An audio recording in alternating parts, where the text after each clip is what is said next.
Today, in a press conference, Rahul Gandhi has disclosed some astounding facts on the nature of manipulation that took place in Karnataka with respect to only one constituency. What do they tell you? It only tells you that there is a massive electoral fraud that is taking place in this country.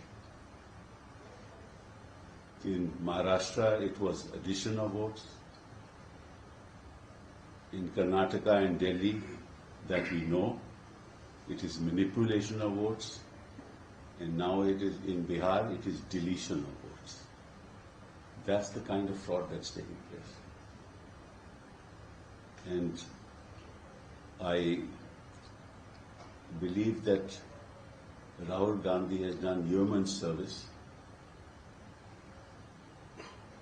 to the nation for having placed these facts and had the courage to place these facts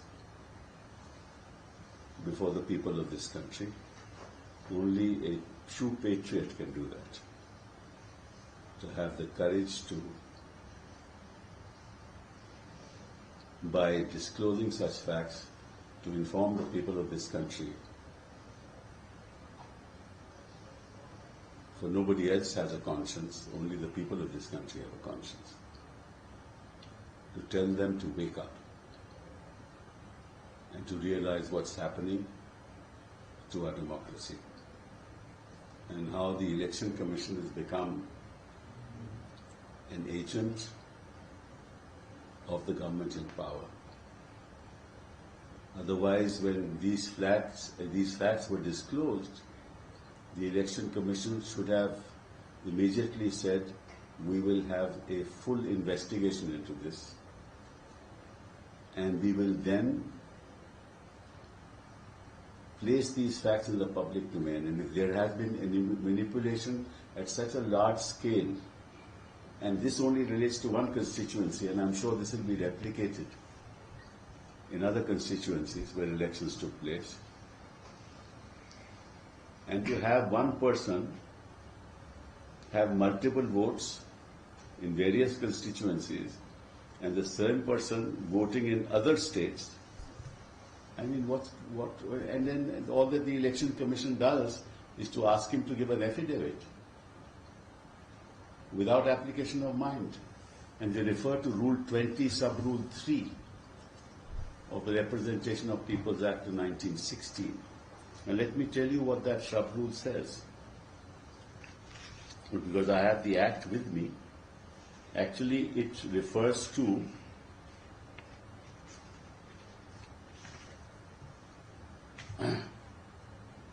when a draft roll is published and then a final roll is published, then objections, in between objections are invited.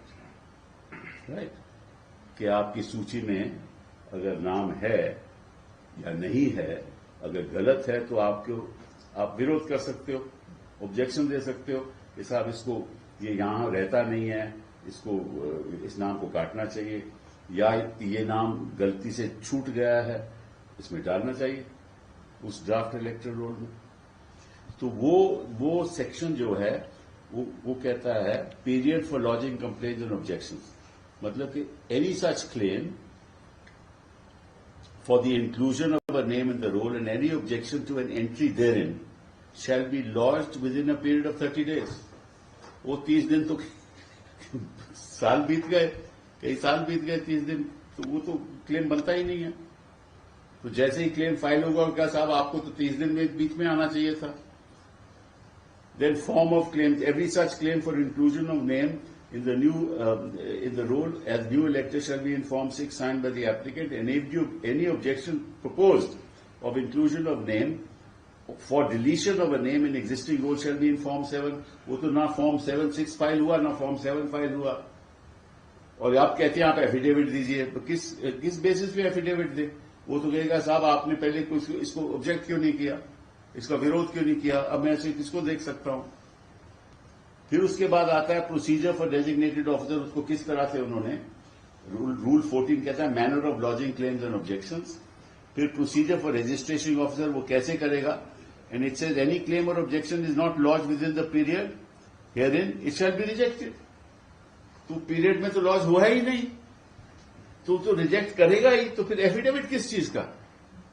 बोले तो मजाक हो गया। एक तो आप इस पे इसको नजरअंदाज करते हो, इसको गहराई से देखना नहीं चाहते, फिर राहुल गांधी को कहते हैं कि एफिडेविट फाइल करें, और उस प्रोसीजर से जबकि वो क्लेम हो ही नहीं सकता कि वो 30 दिन में करना है।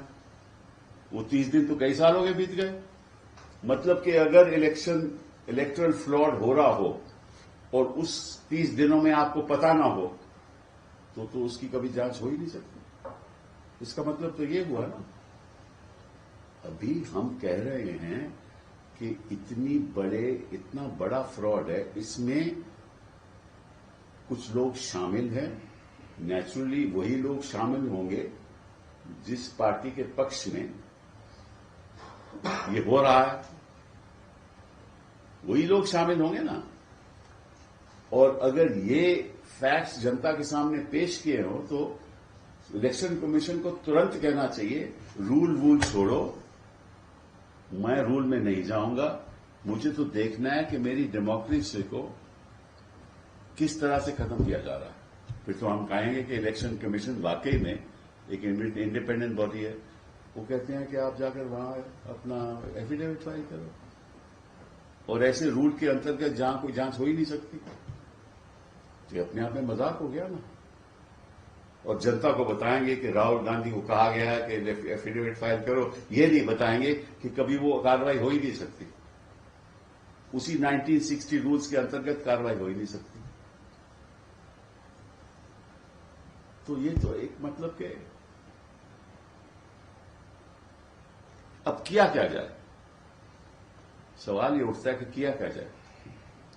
इलेक्शन कमीशन कोई जांच करेगी नहीं, ठीक है, कोर्ट इस पे नोटिस लेगी नहीं, इस पे नोटिस ले देगी। मैं तो सोचता हूं कि कोर्ट को भी सो मोटो नोटिस लेना चाहिए, नोटिस लेगी नहीं। पॉलिटिकल पार्टी के पास के कोई ऐसा साधन नहीं है, क्योंकि इलेक्शन खत्म हो जाता है, रिजल्ट डिक्लेयर हो जाते हैं, उसके बाद पता चलता है कि कितनी बड़ी धांधलेबाजी है ना। और उस 30 दिन तो बीत जाते हैं, तो कभी इसकी जांच नहीं होगी, सो फ्रॉड होता रहेगा, जांच होगी नहीं। और अगर राहुल गांधी एक वाकई में देशभक्त होकर ये बात जनता के बीच में लाएं, तो कहेंगे कि आप साहब एफिडेविट फाइल करो किसी रूल के अंतर्गत, हम इस पे वैसे जांच नहीं कराएंगे। ये तो अपने आप के मतलब कि लोकतंत्र का मजाक हो गया ना। तो मैं समझता हूं कि इलेक्टोरल पार्टीज को इसको गंभीरता से लेना चाहिए, और ये कहना चाहिए अगर ऐसे ही चलता रहेगा तो फिर हम काहे को चुनाव लड़ रहे हैं, किस लिए चुनाव लड़ रहे हैं?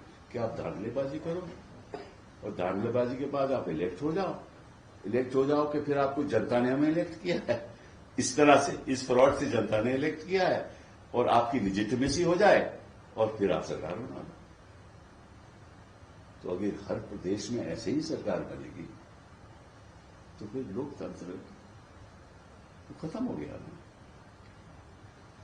तो मैं सोचता हूं कि कोई ना कोई कदम ऐसा उठाना चाहिए जिससे जो सच्चाई है ये जनता के सामने रखी जाए, और जिन लोगों ने ये काम किया है, जिनके साझेदारी है, जिनकी कंस्पिरेसी है, उनको उनका जो सिटीजनशिप है वो भी रद्द किया।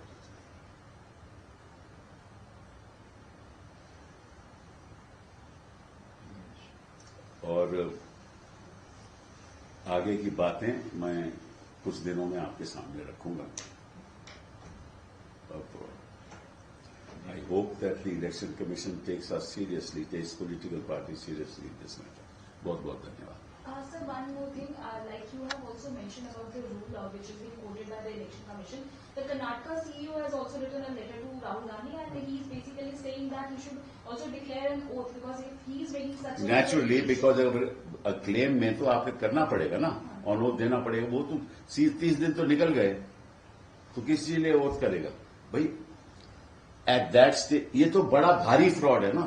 ये तो होता क्या है कि अगर किसी का नाम आपने डिलीट करना है या किसी को ऐड करना चाहिए तो आपको ओथ में देना पड़ेगा ना कि ऐसे ऐसे मुझे जानकारी है। अब ये तो आपके दस्तावेजों से पता है कि फ्रॉड हो रहा है। ये तो आप ही के दस्तावेज है ना, ये कौन राहुल गांधी थोड़ा ना दस्तावेज है। जो दस्तावेज रखे हैं राहुल गांधी के, उसके अपने तो नहीं है। वो तो वोटर लिस्ट से बता रहा है कि भाई एक आदमी को एक घर में 30 लोग ऐसे दिल्ली में भी यही हुआ था। दिल्ली में भी यही आंकड़े बताए गए थे। एक घर में 50-50 लोग, 60-60 लोग रह रहे हैं, और घर 2 कमरों का है, तो वो भी वोट कर रहे हैं ना। तो किस लिए वोट कर रहे हैं? चुनाव के नतीजे बदलने के लिए कर रहे हैं। कौन किसके लिए कर रहे हैं? जो जीतता है उसी के लिए कर रहे हैं। तो अगर ये चल रहा है तो इसमें रूल्स की क्या बात है? इसमें तो सीधा सरकार, अगर सरकार वाकई में चाहती है या इलेक्शन कमीशन चाहती है तो उनको खुद एक पूरी इन्वेस्टिगेशन करनी चाहिए।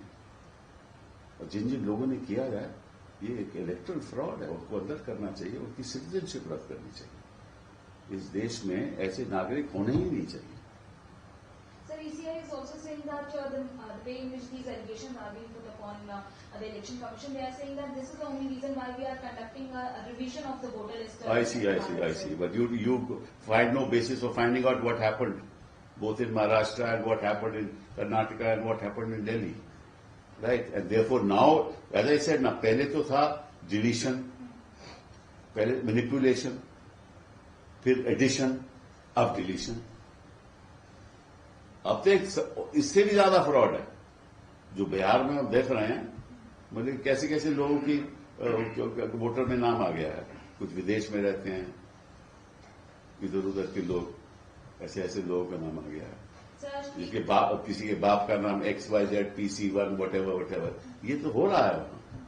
तो एनीवे वो देखेंगे, हम कोर्ट के आगे सामने बातें रखेंगे। Sir, one last question, because today also Election Commission has tweeted for SIR and they are giving data that in the past 1 week there is no objection which is being raised by any of the political parties against SIR, because 1 month time. You don't worry about that. That matter is pending in court. We have a lot of, in fact, the other day, the ADR filed an application in which they showed the kind of fraud that is taking place in this whole process. That matter is coming up in court. I don't want to make any comments on it at this time. Sir, Rahul Gandhi के बयान पर BJP कह रही है कि क्या ये विपक्ष के नेता की भाषा है या चुनावी गुस्सा है? सर, इस पर आप उनसे पूछिए कि ये जो काम कर रहे हैं ये लोकतंत्र के लिए कर रहे हैं कि उसको खत्म करने के लिए कर रहे हैं, ये उनसे पूछिए।